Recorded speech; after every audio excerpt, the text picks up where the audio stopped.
Hello नमस्कार साथियों, स्वागत है आप सभी का आपके अपने YouTube चैनल पर। आप सभी के लिए रोज की तरह आज भी लेकर आए हैं करंट अफेयर्स महत्वपूर्ण प्रश्नों के साथ। तो श्रृंखला शुरू करते हैं। देखिए आज 9 नवंबर 2022 9 नवंबर के महत्वपूर्ण प्रश्नों का संग्रह किया गया है। वीडियो को ज़्यादा से ज़्यादा दोस्तों तक शेयर कर दें ताकि सभी तक पहुंच सके। देखिए पहला प्रश्न शुरू करते हैं। आईसीसी हॉल ऑफ फेम में शामिल हुए खिलाड़ी। आईसीसी द्वारा हॉल ऑफ फेम में हाल ही में खिलाड़ी शामिल किए गए। कितने खिलाड़ी शामिल किए गए? तो बात करते हैं कितने खिलाड़ी शामिल किए गए। देखिए आईसीसी द्वारा हॉल ऑफ फेम में, किसमें? हॉल ऑफ फेम में 3 खिलाड़ी। कितने खिलाड़ी शामिल किए गए? 3 खिलाड़ी। लिख लीजिए 3 खिलाड़ी। तब 3 खिलाड़ी शामिल किए गए हैं। नाम लिख लीजिएगा। देखिए ट्रिक से लिख लीजिएगा।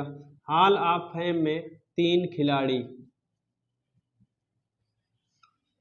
आपको याद क्या करना है?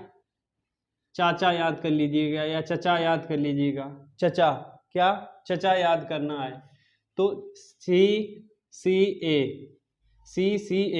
तो चा और एक आ से नाम है। एक चा से है, दूसरा चा से है, और एक ये जो डंडा इसका मान लीजिए कि आ से नाम है। चा और आ। तो सी याद कर लीजिएगा या चचा याद कर लीजिएगा। कौन कौन है? देखिए चंद्रपाल, चार्लोट,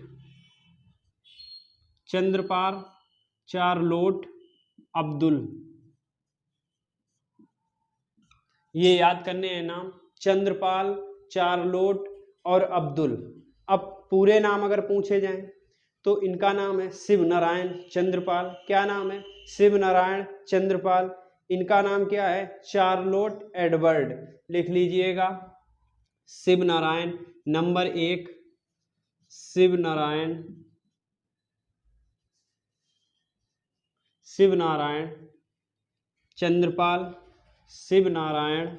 चंद्रपाल।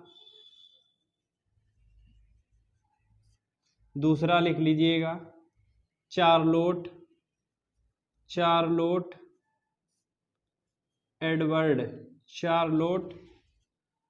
एडवर्ड्स। देखिए शिव नारायण चंद्रपाल, चार्लोट एडवर्ड। अब ये शिव नारायण चंद्रपाल कहाँ के हैं? ये वेस्ट इंडीज के हैं। ये कहाँ के हैं? इंग्लैंड। इंग्लैंड। ये वेस्ट इंडीज के हैं। कहाँ के खिलाड़ी हैं? West Indies. अब ये कहाँ के हैं? वेस्ट इंडीज के। ये एडवर्ड इंग्लैंड। कहाँ की? इंग्लैंड। अब एक खिलाड़ी पाकिस्तान का है। ये चार्लोट एडवर्ड कहाँ की है? इंग्लैंड की। शिव नारायण चंद्रपाल वेस्ट इंडीज के। अब एक नाम और बचा, क्या? अब्दुल। तो अब्दुल कादिर। तीसरा नाम है अब्दुल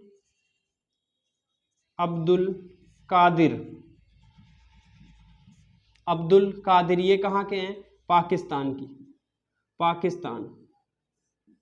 देखिए याद हो गया होगा। हॉल ऑफ फेम में शामिल किए गए कितने खिलाड़ी शामिल किए गए? 3 खिलाड़ी शामिल किए गए। हॉल ऑफ फेम में 3 खिलाड़ी शामिल किए गए आईसीसी द्वारा। अब नाम क्या? चचा से याद करना है। चचा से चंद्रपाल, चार्लोट और अब्दुल। चंद्रपाल, चार्लोट और अब्दुल 3 नाम याद रखना है। ट्रिक से अगर ऑप्शन में आ जाएगा तो आपको सही हो जाएगा क्वेश्चन। देखिए चंद्रपाल, चार्लोट और अब्दुल। अगर पूरा नाम पूछा जाए, शिव नारायण चंद्रपाल कहाँ के हैं? वेस्ट इंडीज के। चार्लोट एडवर्ड्स कहाँ की हैं? इंग्लैंड की। और इसके बाद अब्दुल कादिर पाकिस्तान के। अब्दुल कादिर कहाँ के हैं? पाकिस्तान के। अब देखिए कुछ पुराने प्रश्न। आईसीसी द्वारा अक्टूबर मंथ का प्लेयर ऑफ द मंथ किसे दिया गया? आईसीसी द्वारा अक्टूबर मंथ का प्लेयर ऑफ द मंथ किसे दिया गया? तो किसे दिया गया? विराट कोहली। ये क्वेश्चन हम करवा चुके हैं। किसे दिया गया? विराट कोहली। अब पुरुष में विराट कोहली। अगर महिला में पूछ दिया जाए कि महिला में किसे दिया गया, तो महिला में किसे दिया गया? पढ़ा चुके हैं। विराट कोहली पुरुष में दिया गया, महिला में निदा डार। किसे? निदा डार, निदा डार को दिया गया। निदा डार हम बताया था कहाँ की हैं, निदा डार कहाँ की हैं, पाकिस्तान की। कहाँ की हैं, पाकिस्तान की। निदा डार पाकिस्तान, निदा डार कहाँ की हैं, पाकिस्तान की। निदा डार को दिया गया, विराट कोहली को दिया गया। इसके बाद आईसीसी महिला क्रिकेट वर्ल्ड कप का खिताब किसने जीता, आईसीसी महिला वर्ल्ड कप का खिताब किसने जीता, ऑस्ट्रेलिया। किसने जीता, ऑस्ट्रेलिया। आईसीसी महिला वर्ल्ड कप का खिताब किसने जीता। अब देखिए, अंतरराष्ट्रीय हॉकी महासंघ के नए अध्यक्ष, T20 वर्ल्ड कप का आयोजन, T20 वर्ल्ड कप का आयोजन कहाँ हो रहा है, बताइए। T20 वर्ल्ड कप का आयोजन कहाँ हो रहा है, कल क्वेश्चन करवाया था ये। अंतरराष्ट्रीय हॉकी महासंघ के अध्यक्ष, अंतरराष्ट्रीय हॉकी महासंघ के अध्यक्ष कौन चुने गए, बताइए। अंतरराष्ट्रीय हॉकी महासंघ के अध्यक्ष, तो T20 वर्ल्ड कप का आयोजन ये भी ऑस्ट्रेलिया में हो रहा। कहाँ हो रहा, ऑस्ट्रेलिया में। T20 वर्ल्ड कप का आयोजन कहाँ हो रहा, ऑस्ट्रेलिया में। अंतरराष्ट्रीय हॉकी महासंघ के नए अध्यक्ष किसे चुना गया, नया अध्यक्ष किसे चुना गया, तो अंतरराष्ट्रीय हॉकी महासंघ के नए अध्यक्ष कौन है, इकराम। कौन है, तैयब इकराम, तैयब इकराम, इकराम। अंतरराष्ट्रीय हॉकी महासंघ के नए अध्यक्ष तैयब इकराम। आईपीएल पंजाब के नए कप्तान, आईपीएल पंजाब के नए कप्तान किसे चुना गया, शिखर धवन, शिखर धवन। अब शिखर धवन को चुना गया है, अब किसके स्थान पर, बताइए किसके स्थान पर, तो मयंक अग्रवाल के स्थान पर चुना गया। मयंक अग्रवाल के स्थान पर शिखर धवन को चुना गया। अब देखिए आईपीएल 2022 में कितनी टीमें थी, आईपीएल 2022 में कितनी टीमें थी, 10 टीमें। जीता कौन, पंजाब। जीता कौन, सॉरी गुजरात ने जीता। किसने जीता, गुजरात ने। नई टीम थी तो किसने जीता, गुजरात ने, नई टीम थी। सबसे ज्यादा बार किसने जीता, मुंबई ने, सबसे ज्यादा बार मुंबई ने। देखिए दूसरा प्रश्न शुरू करते हैं। 8 दिवसीय पुष्कर मेले का आयोजन कहाँ किया जा रहा है, 8 दिवसीय पुष्कर मेले का आयोजन कहाँ किया जा रहा है, तो पुष्कर मेला विश्व प्रसिद्ध पुष्कर मेला विश्व प्रसिद्ध है। कहाँ पर होता है, पुष्कर, राजस्थान में। कहाँ पर, राजस्थान, अजमेर से इसकी दूरी 12 किलोमीटर है। मेला जहाँ पर लगता है अजमेर से दूरी 12 किलोमीटर है। तो पुष्कर मेला अजमेर के पास राजस्थान में, कहाँ, राजस्थान में पुष्कर में लगता है। यहाँ होता क्या है पुष्कर, देखिए कार्तिक पूर्णिमा के दिन शुरू कब होता है, कार्तिक पूर्णिमा, कार्तिक पूर्णिमा में ये शुरू किया जाता है। 8 दिवसीय मेला है, कितना है, 8 दिवसीय लिखा हुआ है, 8 दिवसीय मेला है। 1 नवंबर से इसका आयोजन 8 नवंबर तक किया गया। 1 नवंबर से 8 नवंबर तक, 1 नवंबर से 8 नवंबर तक इसका आयोजन किया गया। अब आयोजन किया गया, उद्घाटन किसने किया, उद्घाटन किसने किया, राजस्थान की बात है तो राजस्थान के मुख्यमंत्री कौन है, राजस्थान के सीएम कौन है, बताइए, अशोक गहलोत। कौन है, अशोक गहलोत। तो उद्घाटन किसने किया, अशोक गहलोत जी ने इसका उद्घाटन किया, शुभारंभ किया। 1 से 8 नवंबर को इसका आयोजन किया गया। कहां पर किया गया, राजस्थान में। शुरू कब हुआ, कार्तिक पूर्णिमा के लिए। शुरू कब हुआ, कार्तिक पूर्णिमा। इसीलिए देखिए इसका नाम कार्तिक का मेला, इसका नाम कार्तिक का मेला या पुष्कर ऊंट मेला। कार्तिक पूर्णिमा को शुरू होता है, इसीलिए इसका नाम क्या है इसके, कार्तिक मेला, कार्तिक मेला या पुष्कर ऊंट मेला। सब ऊंट राजस्थान में ज्यादा हैं तो इसीलिए ऊंट के लिए विश्व प्रसिद्ध मेला है, ऊंट के लिए विश्व प्रसिद्ध पुष्कर मेला है। वहां पर लोग अपने पशु जानवर लेकर जाते हैं व्यापार के लिए। किसके लिए, व्यापार के लिए, खरीद बिक्री के लिए वहां पर जानवर लेके जाते हैं। घोड़ा, घोड़ा और मवेशी और इसके बाद ऊंट, घोड़ा मवेशी ऊंट आदि लेकर जाते हैं वहां पर व्यापार के लिए। कहाँ? राजस्थान में। पुष्कर मेला कब? 1 से 8 नवंबर इसका आयोजन किया गया, 1 से 8 नवंबर के लिए। अब देखिए, एशिया का सबसे बड़ा पशु मेला, एशिया का सबसे बड़ा पशु मेला कहाँ लगता है? पशु मेला, एशिया का सबसे बड़ा पशु मेला पता होना चाहिए आपको। अंतरराष्ट्रीय पुस्तक मेला का आयोजन कहाँ हुआ? अंतरराष्ट्रीय पुस्तक मेला का आयोजन कहाँ हुआ? चिनाव राफ्टिंग महोत्सव। चिनाव जैसा कि नाम से ही पता होना चाहिए, चिनाव किससे संबंधित है? जम्मू कश्मीर से। जनजातीय नृत्य महोत्सव, जनजातीय नृत्य महोत्सव का आयोजन कहाँ हुआ? देश का पहला मोहल्ला क्लिनिक कहाँ खुला? देश का पहला मोहल्ला, देखिए एशिया का सबसे बड़ा पशु मेला कहाँ? बिहार। कहाँ? बिहार। अंतरराष्ट्रीय पुस्तक मेला का आयोजन शारजहां। कहाँ? शारजहां, शारजहां में। इसके बाद चिनाव राफ्टिंग महोत्सव, चिनाव से आपको हमने बता दिया है कि चिनाव से तो आपको याद हो जाना चाहिए कहाँ? जम्मू कश्मीर। जनजातीय नृत्य महोत्सव, जनजातीय नृत्य महोत्सव इसका आयोजन रायपुर। कहाँ हुआ आयोजन? रायपुर। बता चुके हैं किस प्रदेश में है रायपुर? छत्तीसगढ़। देश का पहला मोहल्ला क्लिनिक, देश का पहला महिला मोहल्ला क्लिनिक, यहाँ पर महिला और लिख लीजिएगा, फर्स्ट महिला मोहल्ला क्लिनिक, देश का पहला महिला मोहल्ला क्लिनिक कहाँ? दिल्ली में। कहाँ? दिल्ली में। अब दिल्ली में इसका उद्घाटन किसने किया? अरविंद केजरीवाल और मनीष सिसोदिया ने। किसने किया? देखिए तीसरा प्रश्न, भारत के 50वें न्यायमूर्ति ने शपथ ली। भारत के 50वें न्यायमूर्ति, 50वें CJI की शपथ हो चुकी है, 50वें CJI की शपथ हो चुकी है। चीफ जस्टिस ऑफ इंडिया न्यायमूर्ति कहा जाता है। तो किसने शपथ ली है बताइए? अब 50वें नंबर के हैं, किस नंबर के? 50वें न्यायमूर्ति, इन्होंने शपथ ली है। शपथ दिलाता कौन है? नाम लिख लीजिएगा, DY Chandrachud, Chandrachud, DY Chandrachud, DY Chandrachud ने शपथ ली है। अब शपथ दिलाई किसने है? देखिए शपथ कौन दिलाता है? राष्ट्रपति। तो राष्ट्रपति द्रौपदी मुर्मू। किसने दिलाई है? राष्ट्रपति द्रौपदी मुर्मू ने इन्हें शपथ दिलाई है। DY चंद्रचूड़ बने हैं, 50वें हैं। अब देखिए आगे बात करते हैं। DY चंद्रचूड़, इनके पिता भी रह चुके हैं, इनके पिताजी भी रह चुके हैं न्यायमूर्ति। अब ये सबसे ज्यादा दिनों तक रहे थे, लगभग 7 साल। इनके पिता जो थे लगभग 7 साल न्यायमूर्ति रहे थे।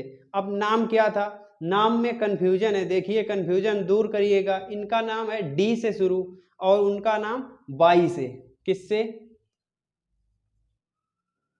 उनका नाम है YB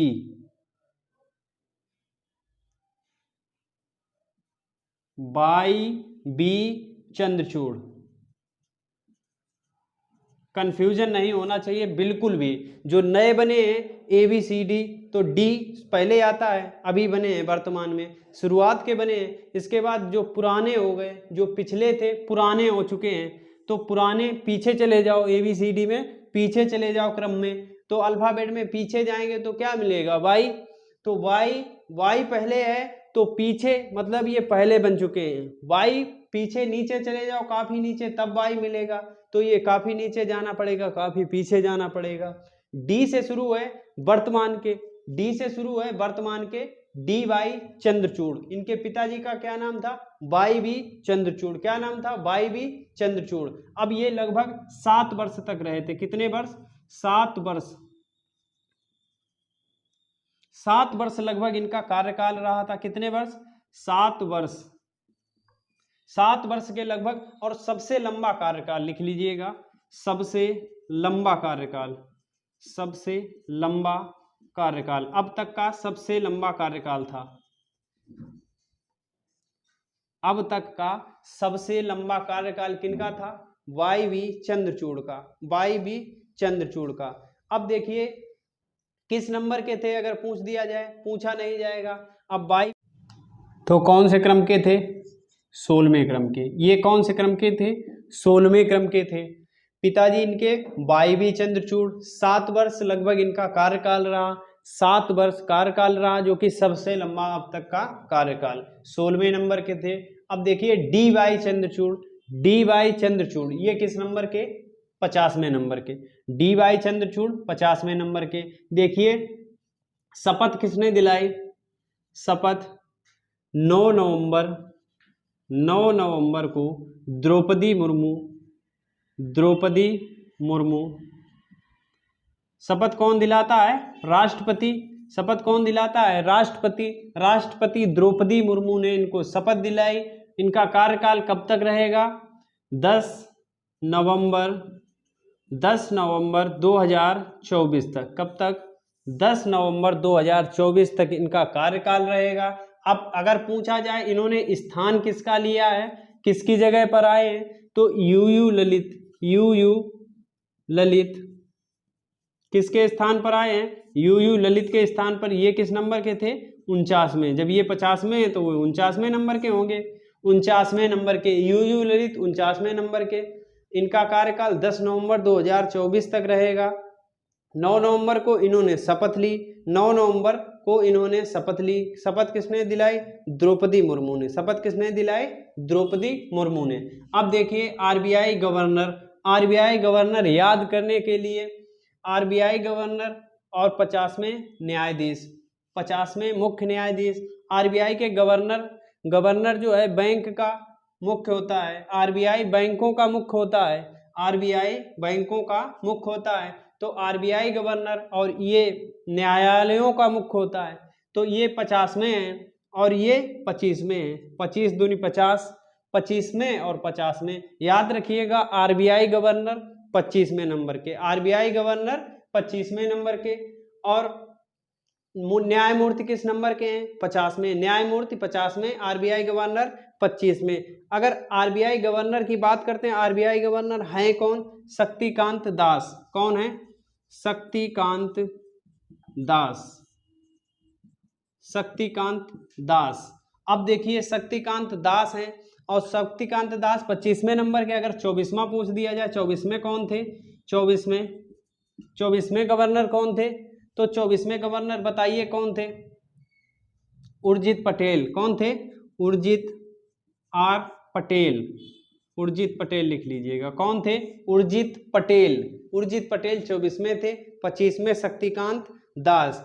अब देखिए नंबर की अगर बात करते हैं क्रम की, राष्ट्रपति, उपराष्ट्रपति, प्रधानमंत्री और न्यायाधीश और आरबीआई गवर्नर याद रखिएगा। तो हम बताते हैं न्यायाधीश 50वें, आरबीआई गवर्नर 25वें, उपराष्ट्रपति कौन से क्रम के हैं? राष्ट्रपति कौन से क्रम के हैं? प्रधानमंत्री कौन से क्रम के? देखिए सबसे मुख्य कौन होता है? राष्ट्रपति। सबसे मुख्य राष्ट्रपति। इसके बाद सबसे ज्यादा शक्तिशाली किसे माना जाता है? प्रधानमंत्री। सबसे ज्यादा कार्य की क्षमता में प्रधानमंत्री को शक्तिशाली माना जाता है कार्यपालिका के लिए। तो देखिए शक्तिशाली ये हैं तो 15वें, और राष्ट्रपति सबसे ज्यादा शक्तिशाली देश के लिए माना जाता है तो ये 15वें। 15 राष्ट्रपति, प्रधानमंत्री। राष्ट्रपति और प्रधानमंत्री 15वें नंबर के। उपराष्ट्रपति थोड़ा सा कम, राष्ट्रपति से कम थोड़ा सा। तो ये किस क्रम के हैं? 14वें। किस क्रम के हैं? 14वें क्रम के। उपराष्ट्रपति कौन है? राष्ट्रपति लिखवा चुके, द्रौपदी मुर्मू है। राष्ट्रपति द्रौपदी मुर्मू। उपराष्ट्रपति कौन है? जगदीप धनखड़। जगदीप धनखड़। जगदीप धनखड़ उपराष्ट्रपति हैं। प्रधानमंत्री सभी को पता होगा, इसरो के हेड, इसरो के मुख्य कौन है? इसरो के मुख्य डॉक्टर सोमनाथ। कौन है? सोमनाथ। इसरो के हेड कौन है? सोमनाथ। फिक्की के नए अध्यक्ष, अब फिक्की के नए अध्यक्ष बनाए गए। इनका चुनाव हुआ था, फिक्की के नए अध्यक्ष बने। ये प्रश्न हम करवा चुके हैं। कौन बने हैं? शुभ्रकांत पांडा, शुभ्रकांत पांडा। फिक्की के नए अध्यक्ष शुभ्रकांत पांडा। तो शुरू करते हैं, देखिए चौथा प्रश्न शुरू करते हैं। 22वें विधि आयोग के अध्यक्ष, 22वें विधि आयोग के अध्यक्ष कौन बने हैं? विधि आयोग देखिए कौन बनाया गया है? ऋतुराज, ऋतुराज। कौन बनाए गए? ऋतुराज अवस्थी, अवस्थी, ऋतुराज अवस्थी 22वें विधि आयोग के अध्यक्ष बने हैं। कौन बने हैं? 22वें विधि आयोग के अध्यक्ष बने हैं। अब देखिए ये कौन थे, क्या क्या थे मतलब, तो कर्नाटक के, कहाँ? कर्नाटक के हाई कोर्ट में, कर्नाटक के हाई कोर्ट में मुख्य न्यायाधीश, हाई कोर्ट कर्नाटक के मुख्य न्यायाधीश के पद से रिटायर थे। कर्नाटक के हाई कोर्ट में मुख्य न्यायाधीश के पद से रिटायर थे। और देखिए ये इलाहाबाद, कहाँ? इलाहाबाद हाई कोर्ट में अतिरिक्त न्यायाधीश भी बने रह चुके हैं। कहाँ पर? इलाहाबाद, इलाहाबाद हाई कोर्ट में, इलाहाबाद हाई कोर्ट के, हाई कोर्ट में अतिरिक्त न्यायाधीश क्या रह चुके हैं? कर्नाटक के हाई कोर्ट में मुख्य न्यायाधीश रह चुके हैं। इलाहाबाद हाई कोर्ट में अतिरिक्त न्यायाधीश रह चुके हैं। इलाहाबाद हाई कोर्ट में अतिरिक्त न्यायाधीश रह चुके हैं। क्या नाम है? ऋतुराज अवस्थी। ऋतुराज अवस्थी को चुना गया है। कहाँ चुना गया? विधि आयोग में। इनके साथ में 5 मेंबर चुने गए। कौन? 5 सदस्य। ऋतुराज अवस्थी के साथ ये अध्यक्ष हैं, इनके साथ 5 और सदस्य भी नियुक्त किए गए, 5 और सदस्य भी नियुक्त किए गए। अब देखिए ये जानकारी किसने दी है? जानकारी ये किसने दी है? जानकारी किसने दी? किरण रिजिजू, किरण रिजिजू, रिजिजू, किरण रिजिजू ने जानकारी दी है। अब किरण रिजिजू ने जानकारी दी है, कौन है ये? किरण रिजिजू कौन है वर्तमान में? कानून मंत्री। कौन है? कानून मंत्री। विधि कानून से संबंधित है तो ये कानून मंत्री ही होंगे, कानून मंत्री। देखिए 5 सदस्यों के साथ ऋतुराज अवस्थी को विधि आयोग का अध्यक्ष बनाया गया। कर्नाटक के मुख्य न्यायाधीश, कर्नाटक में हाई कोर्ट के मुख्य न्यायाधीश रह चुके हैं। इलाहाबाद हाई कोर्ट में अतिरिक्त न्यायाधीश रह चुके हैं। अब देखिए अन्य प्रश्न, महिला आयोग की वर्तमान अध्यक्ष कौन है? महिला आयोग की वर्तमान अध्यक्ष कौन है? रेखा शर्मा। कौन है? रेखा शर्मा, रेखा शर्मा महिला आयोग की वर्तमान अध्यक्ष। नीति आयोग, अब देखिए नीति आयोग की बात करते हैं तो नीति आयोग का अध्यक्ष कौन होता है? प्रधानमंत्री। कौन होता है? प्रधानमंत्री। नीति आयोग की स्थापना कब हुई थी? नीति आयोग का गठन या स्थापना कब हुई थी? 2015 में। कब हुआ था? 2015 में। 2015 में योजना आयोग के स्थान पर नीति आयोग लाया गया। योजना आयोग के स्थान पर नीति आयोग लाया गया। 2015 में इसकी स्थापना हुई। अध्यक्ष कौन होता है? अध्यक्ष पीएम। अध्यक्ष कौन होता है? प्रधानमंत्री। अब देखिए अध्यक्ष तो प्रधानमंत्री होता है, इसके उपाध्यक्ष कौन है? इसके वर्तमान में उपाध्यक्ष कौन है? इसके बाद सीईओ और चुने जाते हैं। कौन? सीईओ। तो उपाध्यक्ष, उपाध्यक्ष सुमन बेरी। कौन है? सुमन बेरी, सुमन बेरी इसके उपाध्यक्ष हैं। इसके बाद सीईओ की बात करते हैं। सीईओ, सीईओ किसे चुना गया था? परमेश्वर अय्यर को। परमेश्वर अय्यर, ये करंट का क्वेश्चन है, याद रखिएगा। कुछ दिन पहले चुना गया था सीईओ परमेश्वर अय्यर। उपाध्यक्ष कौन है? सुमन बेरी। स्थापना कब हुई थी? 2015। और अध्यक्ष कौन रहते हैं? प्रधानमंत्री जी। देखिए सेबी की पहली महिला अध्यक्ष किसे चुना गया था? सेबी की पहली महिला अध्यक्ष कौन थी? माधवीपुरी, माधवीपुरी बुच। कौन थी? माधवीपुरी बुच। माधवीपुरी बुच सेबी की पहली महिला। मानवाधिकार आयोग के अध्यक्ष, मानवाधिकार आयोग के अध्यक्ष कौन है वर्तमान में, बताइए। मानवाधिकार आयोग के वर्तमान अध्यक्ष अरुण कुमार मिश्रा। कौन है? अरुण कुमार मिश्रा। इसके बाद देखिए बात करते हैं नई सीजीए कौन चुनी गई। नई सीजीए कौन चुनी गई बताइए, पढ़ा चुके हैं, कई बार बता चुके हैं। कौन, किसे चुना गया? नया सीजीए किसे चुना गया? भारती दास। किसे चुना गया? भारती दास को। देखिए 5वां प्रश्न, G20 2023 का आयोजन कहाँ किया जाएगा? G20 2023 की अध्यक्षता कौन देश करेगा? इसका आयोजन कहाँ किया जाएगा? तो कहाँ किया जाएगा आयोजन? कल हम बता चुके हैं, संक्षिप्त में बताया था। कहाँ पर आयोजन? भारत में। कहाँ पर आयोजन? भारत में होगा। 2023 G20 की अध्यक्षता कौन करेगा? भारत। अब देखिए इसके लिए थीम, वेबसाइट, लोगो एवं ऐप लॉन्च हो चुका है। थीम, वेबसाइट, लोगो एवं ऐप ये लॉन्च हो चुका है। कब किया गया?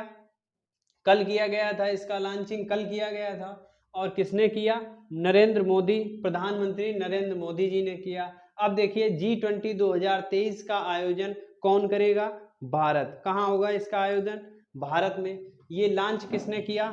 थीम, वेबसाइट और ऐप किसने लॉन्च किया? देखिए थीम क्या बनाई गई? One earth one family, one earth one family one future. क्या? One earth one family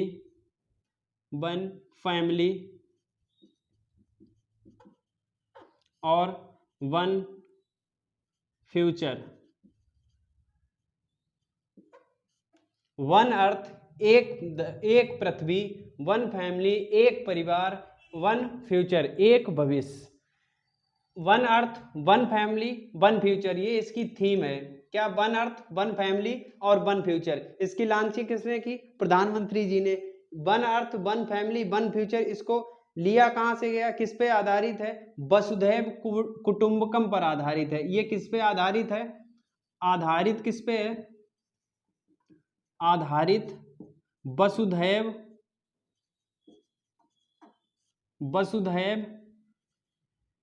कुटुंबकम।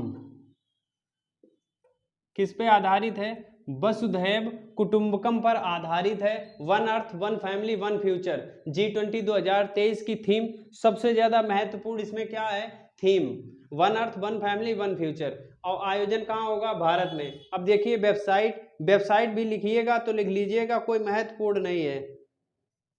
www.g20.in क्या वेबसाइट है? www.g20.in इसकी वेबसाइट है। इसके बाद यही नाम है, ऐप का भी यही नाम है, G20 ऐसा लिखा जाएगा, G20 India. G20 India app का नाम है, वेबसाइट का क्या नाम है? www.g20.in। और आधारित किस पे है? थीम किस पे आधारित है? वसुधैव कुटुंबकम पर थीम आधारित है।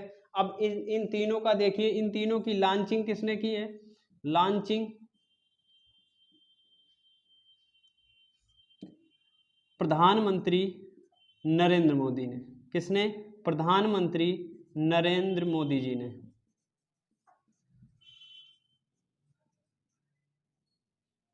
प्रधानमंत्री नरेंद्र मोदी जी ने इसकी लॉन्चिंग की है। कब किया था लॉन्च इसको? 8 तारीख को। कब किया गया लॉन्च? 8 नवंबर को। कब? 8 नवंबर को लॉन्च किया गया। अब देखिए इसकी अध्यक्षता भारत करेगा। इससे पहले अध्यक्षता किसके पास? 1 साल की रहती है। इसके बाद जो अगला अध्यक्षता करेगा उसको दे दी जाएगी। तो भारत अध्यक्षता 1 साल तक कब लेगा अध्यक्षता और किससे ली जाएगी? देखिएगा, भारत अध्यक्षता करेगा। वर्तमान में किसके पास अध्यक्षता है? वर्तमान में किसके पास अध्यक्षता है? इंडोनेशिया के पास। किसके पास है? यहां लिख लीजिएगा, वर्तमान अध्यक्षता वर्तमान में अध्यक्षता किसके पास है? इंडोनेशिया के पास। भारत कब लेगा? दिसंबर में, दिसंबर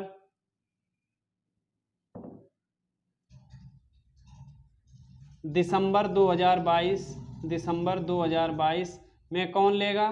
भारत। दिसंबर 2022 में इसकी अध्यक्षता भारत द्वारा ग्रहण कर ली जाएगी। अभी किसके पास है? इंडोनेशिया के पास। याद हो गया होगा पूरा प्रश्न। Theme one earth one family one future, website www.g20.in। इसके बाद ऐप का क्या नाम है? G20 India. आधारित थीम आधारित किस पे है? वसुधैव कुटुंबकम। लॉन्चिंग किसने की? नरेंद्र मोदी जी ने। 8 नवंबर को। वर्तमान अध्यक्षता कौन कर रहा है? इंडोनेशिया। 1 साल तक अध्यक्षता रहती है जिसके भी पास। अब भारत के पास 1 साल तक रहेगी। अब देखिए इससे संबंधित अन्य प्रश्न। COP 27, COP 27, COP 26 इसका आयोजन, COP 27 का आयोजन कहाँ हो रहा है? मिस्र में। कहाँ हो रहा है इसका आयोजन? मिस्र में। COP 27 इसका आयोजन कल पढ़ाया था प्रश्न।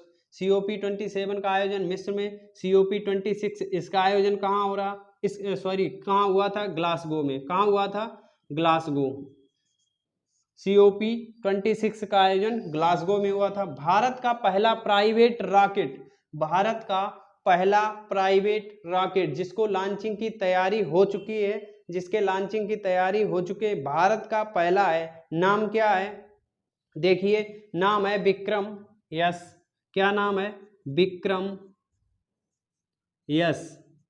विक्रम यस। भारत का पहला प्राइवेट है, जो कि प्राइवेट कंपनी द्वारा बनाया गया है। कंपनी कहाँ की है? हैदराबाद की। कंपनी कहाँ की है? हैदराबाद की कंपनी है। लॉन्चिंग के लिए तैयार है। लॉन्चिंग कब की जाएगी? 12 से 16 नवंबर के बीच इसकी लॉन्चिंग की जाएगी। विक्रम यस इसका नाम है। और देखिए अगर कंपनी का नाम पूछा जाए किस कंपनी ने इसको बनाया है, तो स्काई रूट एयरोस्पेस। नाम क्या है कंपनी का? Company Skyroot aerospace. Skyroot aerospace company का नाम है। 2018 से काम कर रही है। हैदराबाद की कंपनी है। विक्रम यस पहला इसने रॉकेट बनाया है जो कि प्राइवेट तरीके से बनाया गया है। भारत का पहला प्राइवेट रॉकेट। इसरो चांद के अंधेरे के हिस्से में मिशन भेजेगा। इसरो चांद के अंधेरे वाले हिस्से में मिशन भेजने की तैयारी कर रहा है। किसके साथ मिलकर तैयारी की जा रही है? जाक्सा के साथ। किसके साथ? जाक्सा, JAXA, जो कि जापान की स्पेस एजेंसी है। पढ़ा चुके हैं कल वाले प्रश्न में। देखिए इसरो का चंद्रयान 3 मिशन इसकी घोषणा हो चुकी है। ये कब भेजा जाएगा? इसकी तैयारी हो चुकी है। कब भेजा जाएगा? 2023 में। कब लॉन्चिंग होगी? 2023 में लॉन्चिंग। 2023 में इसकी लॉन्चिंग होगी। बने रहिए इसी के साथ। हम मिलेंगे कल फिर से धमाकेदार प्रश्नों के साथ। वीडियो को ज़्यादा से ज़्यादा शेयर करें ताकि सभी दोस्तों तक पहुंच सके। धन्यवाद। जय हिंद।